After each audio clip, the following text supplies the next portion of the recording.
So in this lecture we will be going to discuss about directions of cosines. So what is direction of cosine?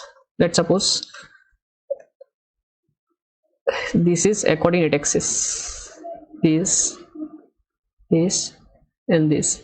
So let this is x-axis, this is y-axis, and this is z, and here it is a vector.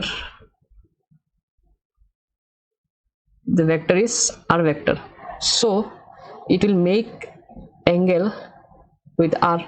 Again y will also make an angle with r. Again z direction will make an angle with r. So let's suppose this angle is alpha, name this beta, and this is gamma. So cos alpha, cos beta and cos gamma, ये जो cos alpha, cos beta और cos gamma, cos alpha, cos beta और cos gamma है, इसको हम कहेंगे directions of cosines. So now cos alpha क्या होगा? cos अल्फा, cos थीटा का मतलब कहता है बेस बाय हाइपोटेन्यूस. तो इसको हम अगर ऐसे एक्सटेंड करें, ये भी एक्सटेंड करें, और सपोज इतना तक हमें लेना है, ये भी एक्सटेंड करें ऐसे, तो cos अल्फा क्या होगा? बेस ये हो गया ये. अब इसका कितना मैग्नीट्यूड एक्स डायरेक्शन में? Let's suppose this is x और बेस बाय हाइपोटेन्यूस. तो हाइपोटेन्यूस का मतलब कहता है ये वाला पार्ट. तो ये वाला पार्ट क्या था? R vector. तो आर वेक्टर का मैग्नीट्यूड क्या होगा? R. Same way cos beta कितना होगा? ये वाला बीटा. तो बीटा के लिए फिर क्या होगा? Base by hypotenuse. तो बेस क्या है? वाई डायरेक्शन, ये है बेस, तो बेस का मतलब होगा वाई, और डिवाइडेड बाय हाइपोटेन्यूस मतलब ये वाला पार्ट फिर से R. So same way cos gamma also will be z by r. तो इसको हम अभी ये इन तीनों को स्क्वायर करके अगर हम प्लस करेंगे तो क्या होगा? cos square alpha plus cos square beta plus cos square gamma, क्या होगा? X square by square, X square by R square. फिर ये क्या होगा? Y square by R square, Y square by R square plus Z square by R square.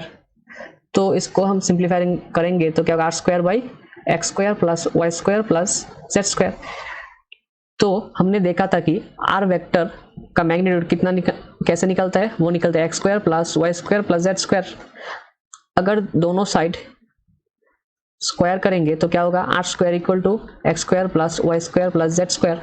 तो x square plus Y square plus Z square को हम क्या लिख सकते हैं? R square divide by r square. So r square got cancelled, remaining 1. So let cos alpha equal to L, let cos beta equal to m, and cos gamma is equal to n. So here it would be L square, since it is cos square alpha, then cos square beta would be m square, then cos square gamma would be n square. So here L square plus n square equal to 1. तो हमने देखा कि एक vector का जो directions of cosine है, उन जो तीन डायरेक्शन ऑफ कोसाइन है उसको अगर हम प्लस करेंगे तो उसका रिजल्टेंट क्या आएगा? 1. So we can write it as the sum of the direction of the cosines of vector is unity. Now we will solve some problems based on directions of cosines. So our first question is, given a vector equal to 5ik plus 2jk plus 4kk, find a vector modulus and the direction of cosines of vector a. तो हमें एक vector दिया है, उसका पहले magnitude निकालना है. So a vector equal to 5ik plus 2jk plus 4kk. तो ए वेक्टर का मॉड्यूलस क्या होगा? मॉड्यूलस कैसे निकलते हैं? r equal to x square plus Y square plus Z square. So here x would be 5, so 5 square is equal to 25, then y is 2, so 2 square is equal to 4, then 4, z is 4, so z square, 4 square is equal to 16, so 16 plus 4 20, 20 plus 25, that is 45, that is under root 45. Now ये तो था हमारा question एक ए part. Then B part में बताया कि the direction of cosines of A vector है, तो डायरेक्शन ऑफ कोसाइन निकालना है। तो डायरेक्शन ऑफ कोसाइन क्या मतलब होता है, कॉस अल्फा निकालना है, कॉस बीटा निकालना है और कॉस गामा को निकालना है। तो cos alpha equal to L, so cos alpha क्या था, एक्स बाई आर। तो एक्स कितना होगा, यहाँ पे आई के साथ वाला जो पार्ट है वो होगा X, so X equal to 5 by R कितना था, आर होगा ये मैग्नीट्यूड टोटल का, so 45। So cos alpha would be 5 by 45। Then cos,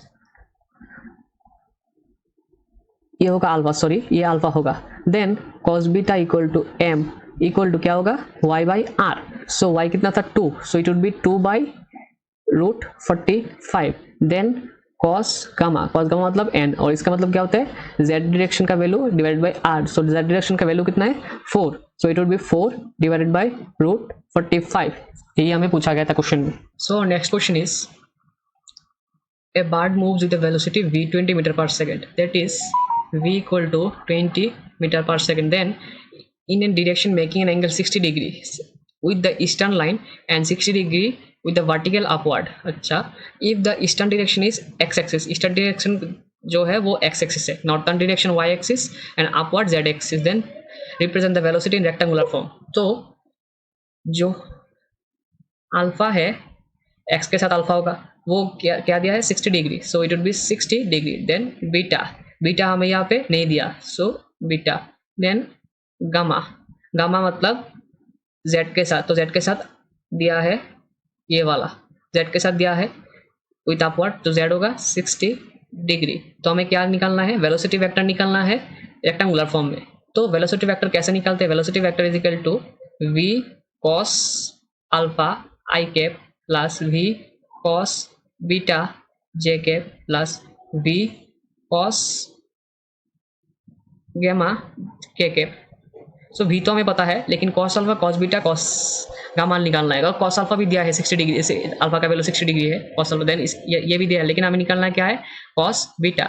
सो हमें क्या पता था रिलेशन से, cos square alpha plus cos square beta plus cos square gamma equal to 1। So cos अल्फा का स्क्वायर, तो हमें 60 डिग्री दिया है, तो cos 60 का वैल्यू कितना है, cos 60 equal to 1/2। So cos 60 का स्क्वायर का मतलब क्या होता है 1/4। देन cos स्क्वायर बीटा हमें नहीं दिया, तो cos square beta. Then cos square gamma, cos 60 degree gamma का वैल्यू, तो cos 60 कितना होगा 1/2, तो 1/2 का square 1/4 equal to 1। So 1/4 plus 1/4 कितना होगा 1/2।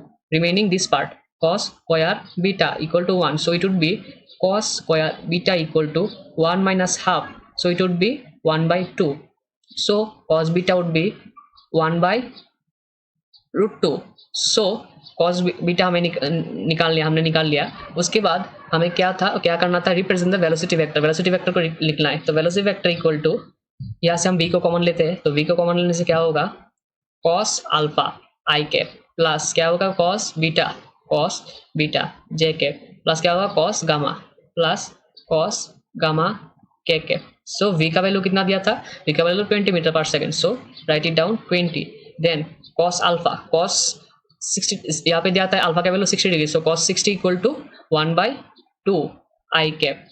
Then cos beta, so beta हमने cos बीटा क्या निकाला यहाँ से 1/√2, so it would be 1/√2 j cap. Then gamma क्या दिया था क्वेश्चन में 60 डिग्री, तो cos 60 इक्वल टू कितना होगा 1/2 k cap. So our velocity vector rectangular form में आंसर होगा 20 और उसके साथ ये वाला पोर्शन। तो हमें क्वेश्चन में यही सॉल्व करने के लिए बोला था।